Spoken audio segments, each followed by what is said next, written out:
All right, welcome back to Turbo Garage. So today I'm going to be working on my 2019 Hyundai Ioniq. This is a full electric car that I bought around 5 years ago, and it's at the point right now where I need to actually do some maintenance. These things require no maintenance, but it is now because I've reached 120,000 kilometers and it is time to change the oil in the reduction gearbox. So with that said, let's get this thing jacked up in the air and see what's involved in changing this oil. So I decided to go ahead and buy oil right from the dealer. This stuff is not cheap. You can get it aftermarket, but being you only need to change 1 liter, I decided to do it. The important thing, if you want to get oil, a comparable oil, it's an API GL4. It's a 70 weight. So if you want to go ahead and get an aftermarket oil, I mean, nothing wrong with that. Like I say, I just decided that I'm going to go ahead and use factory oil in this thing. Okay, I got this thing jacked up in the air, a couple of jack stands, and she's all secured. Let's crawl underneath and see what's involved. Okay, so looking underneath the car, I hate these. It's a big old belly pan, so it looks like it's held on with some simple push pins here, and I think there's some bolts as well. Yeah, up in here, there's 3 bolts there, and I suspect probably at the back there's some more. So I'll go ahead and remove all these push pins and see what's underneath here. All right, so I got the belly pan off, very straightforward. 6 bolts, there's 4 in the front, 2 in the back, they're 10mm head, and then there's a dozen little push pins. Interestingly, mine only had 9, there's 3 missing.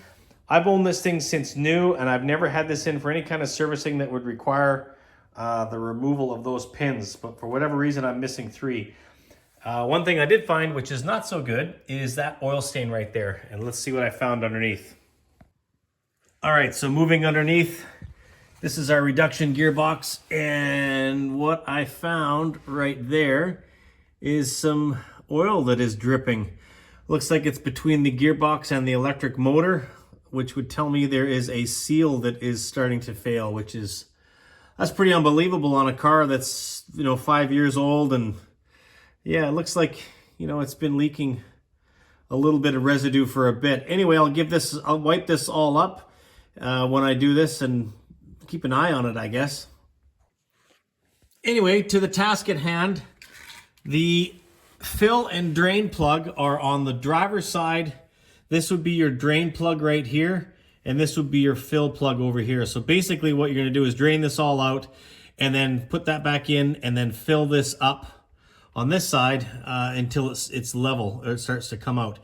Now, just a good advice, make sure you can remove your fill plug before you drain it, because it would really suck if you drained all the oil out and you couldn't get this off to fill it back up again.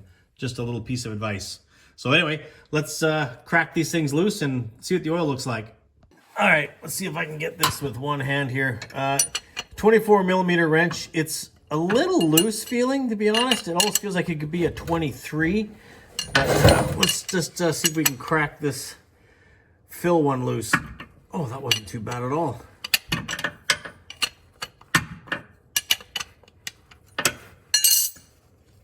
Okay, there we go. That's our fill loosened off. So we know we can get oil in. Let's crack this one off here. Get that on there. There we go. Oh, that one's a bit tighter. I'm gonna put the camera down and crack it loose here. Get my drain pan down here. Like I say, we're gonna get about a liter. Oh, not quite. All right, I got it cracked loose. There we go. Got my drain pan underneath. We'll take this nut off here, and we should get about a liter of oil come out.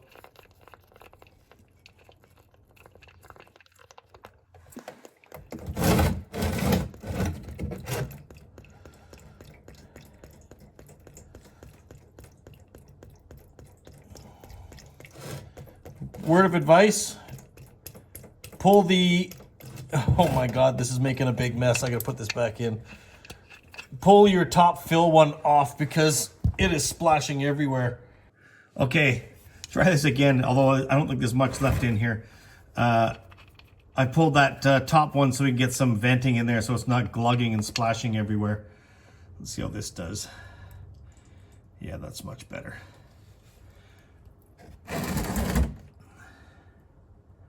Okay, so here's your fill and drain plug. They're both the same. There are no magnets in these, so you can't tell if there's anything going on in that gearbox that shouldn't be. You could also replace these crush washers. I'm not going to bother. I'll just do them up a little bit tighter.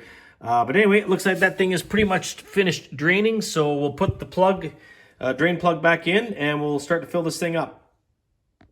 All right, so to fill this up, I actually use this little thing. I've had this forever.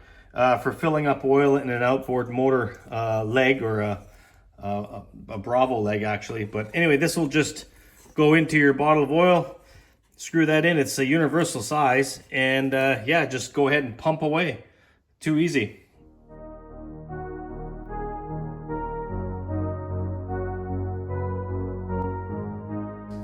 Okay, so I got the belly pan back on, and while I was at it, I actually rotated the tires front to back because that was due. I do that every 10,000 kilometers.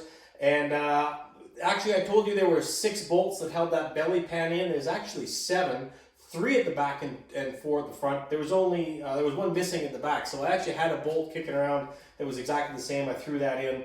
And I went to my local auto parts store and picked up 3 pins and put those pins in the belly pan, so everything is secure up there. So if you're doing an oil change on yours, you saw how when you pull that drain plug out, it glugs and splashes everywhere. So if you take the top one off, that gives it a vent and it'll come out nice and smooth.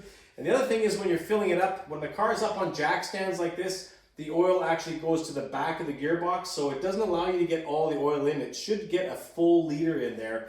And normally you do it on a hoist where the car sits level and you can do it. So what I did is I actually tipped the car down on the passenger side so that I could get a little bit more oil into that gearbox, so that I got the full 1 liter in there.